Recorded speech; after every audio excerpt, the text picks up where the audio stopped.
मैं माताओं, बहनों से, भाइयों से, सबसे अपील करना चाहता हूं, निवेदन करना चाहता हूं, और वो यही है कि अंग्रेजों के बनाए गए ये जो काले कानून हैं, अंग्रेजों की बनाई गई ये जो काली व्यवस्थाएं हैं, अंग्रेजों के बनाए गए ये जो अत्याचारी सारी की सारी तंत्र चल रही है हमारे देश में, इसको बदलने के लिए, इसको समाप्त करने के लिए हम सबको प्राणपण से जुटना पड़ेगा, जीवन को लगा देने की तैयारी से जुटना पड़ेगा, अपने को होम कर देने की तैयारी के संकल्प के साथ खड़ा होना पड़ेगा, क्योंकि ये कोई आसान लड़ाई नहीं है, ये बड़ी गहरी और बड़ी दूर तक मार करने वाली लड़ाई है। आप सोचो कि खाली गोरे अंग्रेजों को भगाने मात्र में हमारे क्रांतिवीरों को 7,32,000 का तो संगठन खड़ा करना पड़ा, 4.5 करोड़ भारतवासियों को सहयोगी और समर्थक बनाना पड़ा, 480 करोड़ रुपए खर्च किए, तब जाकर खाली अंग्रेज भारत से भागे। अब उसकी तुलना आप करो, 7,32,000 का संगठन उस जमाने का, जब हमारी आबादी 20 करोड़ की थी, फिर 4.5 करोड़ लोगों का सहयोग और समर्थन उस जमाने में, जब आबादी हमारी 33 करोड़ हो गई, तो अब आबादी हमारे देश की 120 करोड़ है।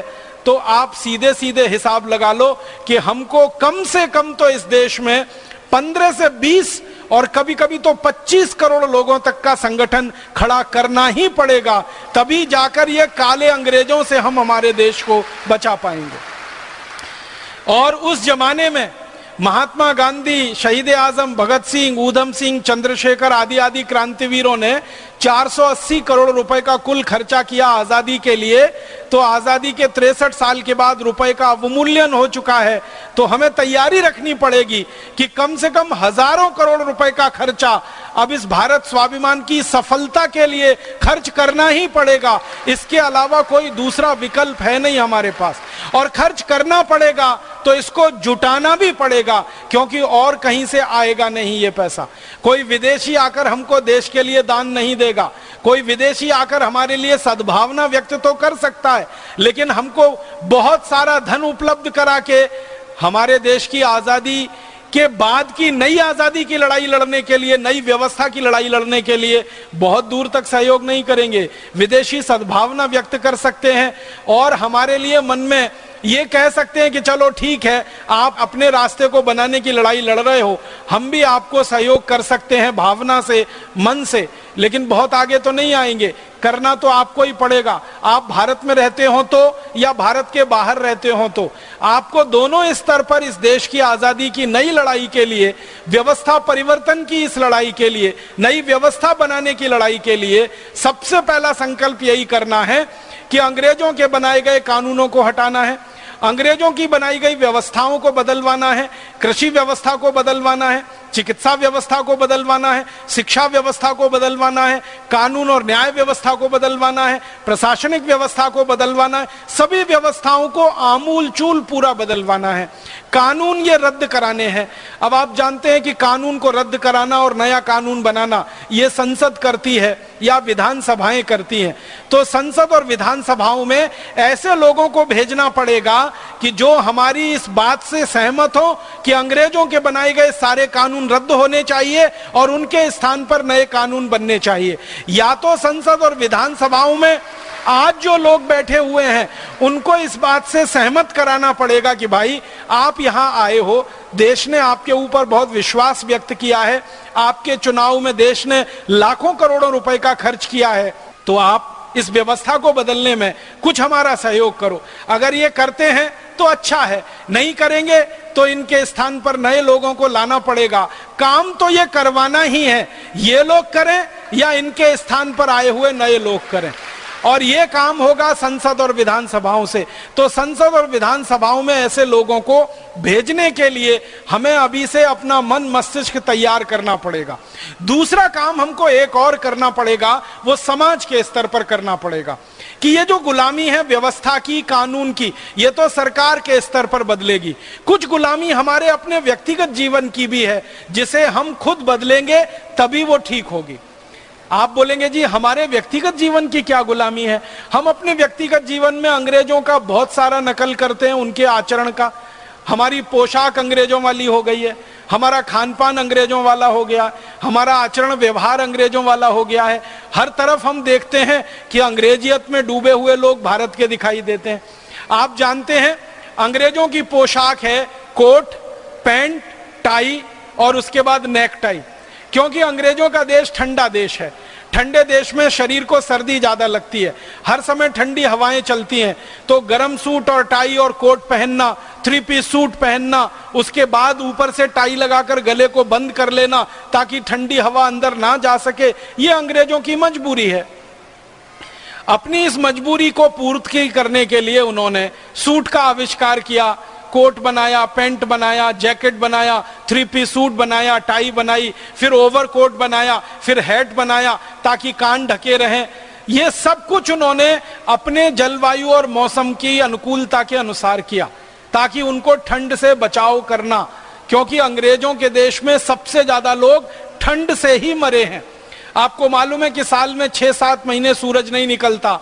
इंग्लैंड में और यूरोप में साल में 6-7 महीने सूरज नहीं निकलता, कभी कभी 8 महीने नहीं निकलता। बर्फ पड़ती है और खेतों में जमा हो जाती है, सड़क पर 5-5 फीट बर्फ, कभी कभी 10-10 फीट बर्फ जमा हो जाती है। पूरी सरकार का एक ही काम होता है उस समय बर्फ को सड़क से हटाना और फिर रास्ते को सुयोग्य बनाना। तो जिन देशों में बर्फ बहुत पड़ती हो, ठंडी हवाएं बहुत चलती हो, सूरज का धूप ना निकलता हो, धूप के दर्शन के लिए वो तरसते हो, वहां के लोगों को हमेशा कपड़े ऐसे ही पहनने पड़ेंगे जो ठंडी हवाओं से उनको बचा सकें और शरीर में गर्मी ला सकें। इसलिए वो कोट, पैंट, सूट और टाई और ओवरकोट आदि आदि पहनते हैं। अब हम भारतवासी उनकी नकल करके पहनने लगे। हमारे देश में तो बर्फ कभी पड़ती नहीं है। बिहार में तो मैंने कभी नहीं सुना कि बर्फ पड़ती है। थोड़ी बहुत बर्फ पड़ती है तो उत्तराखंड में पड़ती है, जम्मू कश्मीर में पड़ती है, हिमाचल प्रदेश में पड़ती है, वो भी साल में 15 दिन पड़ती है, 6-7 महीने नहीं पड़ती। हमारे यहाँ तो हर दिन सूरज निकलता है और खूब तेज निकलता है, खूब धूप होती है और खूब अच्छी धूप होती है। और आधे से ज्यादा भारत में तो 2 ही मौसम है, गर्मी और भयंकर गर्मी। आप तो बिहार के वासी हैं, आपको तो मालूम है 50 डिग्री तापमान हो जाता है बिहार के कई शहरों का। अब ऐसे जहां देश में 50 डिग्री सेंटीग्रेड तापमान हो जाता हो, वहां के लोग कोट पहनना शुरू कर दें, टाई लगाना शुरू कर दें, जैकेट पहनना शुरू कर दें, ओवरकोट लादना शुरू कर दें और टाई के ऊपर नेक टाई लगा लें और सारे गले को खूब अच्छे से बंद कर लें। गर्मी अंदर ही अंदर लगे, पसीना अंदर ही अंदर हो और अंदर गर्मी और पसीने से इतने परेशान हो कि सब कुछ खोल देने का मन करता हो, फिर भी उसको ना खोलें तो उनको क्या कहेंगे? अंग्रेजों की अंग्रेजी तो कह सकते हैं। मुझे कई बार ये दृश्य देखने को मिलते हैं इस देश में, बहुत हंसी भी आती है और रोना भी आता है। जून की भयंकर गर्मी में शादी हो रही है, दूल्हे राजा 3 पीस सूट और टाई लगा के घोड़े पे चढ़ के बैठे हुए हैं। भयंकर जून की गर्मी में, चिलचिलाती धूप में 3 पीस सूट और टाई लगा के दूल्हे राजा हैं। अंदर पसीना पसीना पसीना पसीना हो रहा है और दूल्हे राजा कह रहे हवा कर भाई, हवा कर। अरे भाई ये कोट उतार के फेंक दे। नहीं फेंकूंगा, क्योंकि आज ही पहनना है, क्योंकि आज ही मुझे सुपर इडियट दिखना है और सुपर इडियट बनना है। तो हमारे देश में ये जो भूषा की गुलामी है, ये हमें व्यक्तिगत स्तर पे बदलनी है।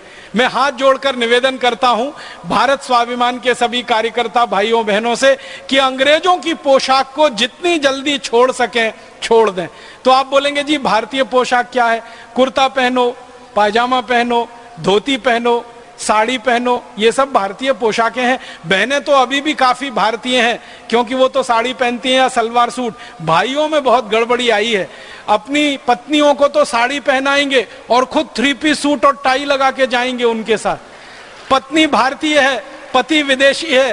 कहते हैं पति पत्नी एक ही गाड़ी के 2 पहिए हैं, एक पहिया ट्रैक्टर का, दूसरा साइकिल का, कैसे चलेगी ये गाड़ी? तो हाथ जोड़कर भाइयों से विनती करता हूं कि अगर आपकी धर्म पत्नियों को आप साड़ी पहना रहे हैं तो आप ईमानदारी से धोती कुर्ता पहनिए, नहीं तो लुंगी कुर्ता पहनिए, नहीं तो भारतीय पोशाक पहनिए, कुर्ता पजामा पहनिए। ये नहीं चलेगा कि हमारी धर्म पत्नी भारतीय है और हम विदेशी हो जाए। तो भूषा की गुलामी छोड़िए, भाषा की गुलामी छोड़िए, फिर भोजन की गुलामी भी छोड़िए। भोजन में हमारी बहुत गुलामी आ गई है। अंग्रेज डबल रोटी खाते थे, पाव रोटी खाते थे, ब्रेड खाते थे, हमने भी खाना शुरू कर दिया। हमारे घरों में अब पाव रोटी आती है, डबल रोटी आती है, ब्रेड आती है। जिस घर में ताजा रोटी बनाने की हजारों लाखों साल की परंपरा हो, उस देश में 3-3 महीने पुरानी डबल रोटी और पाव रोटी आती है, वो भी सड़े मैदे की बनी हुई। जिसको बनता हुआ आप देख लेंगे तो कभी छूना पसंद नहीं करेंगे उसको। तो घर में से ये हटाइए पाव रोटी, डबल रोटी। ये अंग्रेजों की मजबूरी है कि उनको गेहूं के आटे से रोटी बनाना नहीं आया आज तक। उन्होंने दुनिया में बहुत आविष्कार किए होंगे, रोटी बनाना नहीं सीख पाए वो अभी तक, शायद सीख भी नहीं पाएंगे अगले 100 साल में। गेहूं उनके यहाँ होता है, गेहूं हमारे यहाँ भी होता है। उसी गेहूं से हम आटा बनाते हैं, उस गेहूं से वो भी आटा बनाते हैं। उस आटे से हम रोटी बना लेते हैं, उस आटे को सड़ा के वो पाव रोटी और डबल रोटी बना लेते हैं।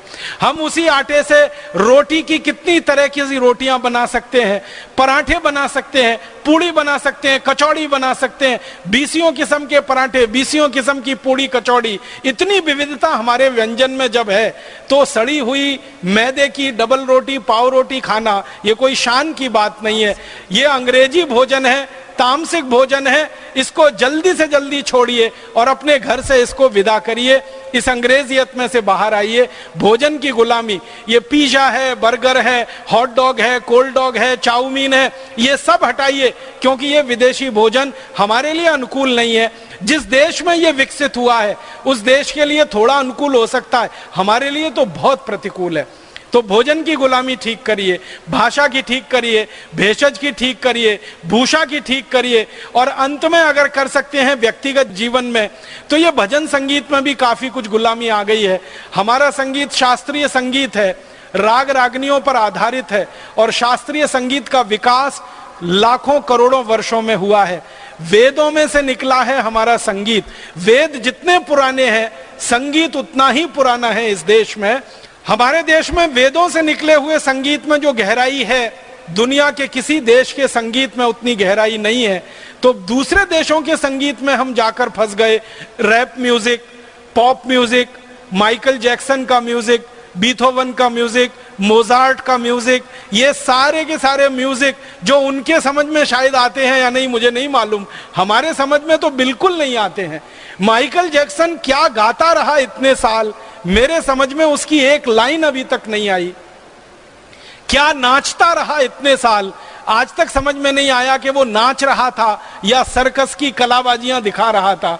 एक टांग इधर फेंकना, दूसरी टांग उधर फेंकना, भोणे तरीके से कमर को मटकाना, शरीर के अंगों को बिल्कुल भोणे तरीके से प्रस्तुत करना, ये कौन सा डांस है, कौन सा नृत्य है। हमारे पास कोई कमी नहीं है।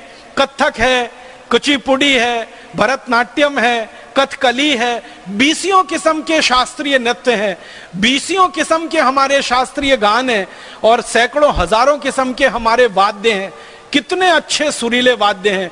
बांसुरी हमारे पास है, सितार हमारे पास है, सरोद हमारे पास है, तबला हमारे पास है, हारमोनियम हमारे पास है, और विदेशियों के पास एक ही है, वो ब्रास बैंड जो बजता है बाजारों में और बारातों के आगे। आपने देखा है वो लंबा सा भोंगा सा वो गोल गोल रहता है ना, जिसको बजाने में पूरे फेफड़े निकल आते हैं उसके, वो ये ब्रास बैंड अंग्रेजों का है, ये अपना नहीं है। और जो बजे तो कान फोड़े और दूसरों का दिमाग खराब करे, बजाने वाले का तो उससे ज्यादा दिमाग खराब हो।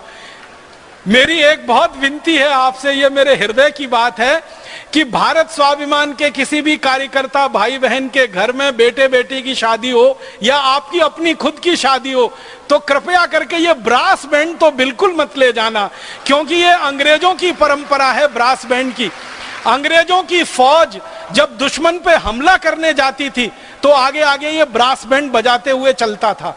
हम किसी पे हमला करने नहीं जा रहे हैं, हम किसी की बेटी को अपने घर की बहू बनाने के लिए बड़े पवित्र और आध्यात्मिक काम के लिए जा रहे हैं, और उसमें ये ब्रास बैंड आप बजाएं तो लगता यही है कि आप भी अंग्रेजों की तरह से हमला करने जा रहे हैं उस पे। तो आपसे इसके लिए माफी चाहता हूं। आपकी अगर शादी नहीं हुई है, होने वाली है, तो ब्रास बैंड तो बिल्कुल मत बजवाना। आप बोलेंगे फिर क्या बजवाएं? आपको अगर बजवानी है तो शहनाई बजवाना। शहनाई भारतीय वाद्य है और जब बजता है तो कानों में ऐसा रस घोलता है कि दिल करता है सुनते ही जाओ, सुनते ही जाओ।